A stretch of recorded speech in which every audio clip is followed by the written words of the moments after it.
Samozrejme, okrem týchto investičných akcií, o ktorých som hovoril, bola tu tendencia aj skultúrniť prostredie, ktoré bolo v katastrofálnom stave. Zoberme si na Vlčincoch prostredie, kde teraz je obchodné centrum Dubeň.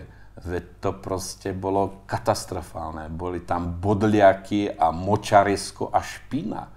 Teraz vidíte, v jakom stave je tento priestor. Je skutočne kultúrny a je navštevovaný hojne nielen nami Žilinčanmi, ale ľuďmi z celého regiónu a z celého Slovenska, dovolím si tvrdiť.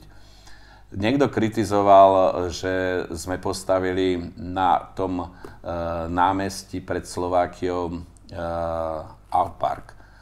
Viete, ja by som polemizoval s tými, že to bolo zbytočné a také a hen také.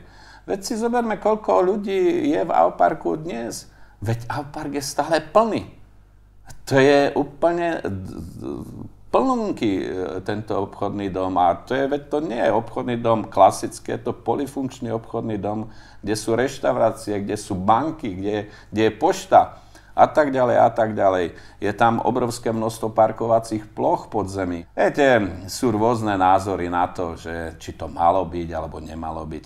Týchto kecalkov je hromadu, ale tých, ktorí niečo spravili pre mesto Žilina, tých je strašne málo.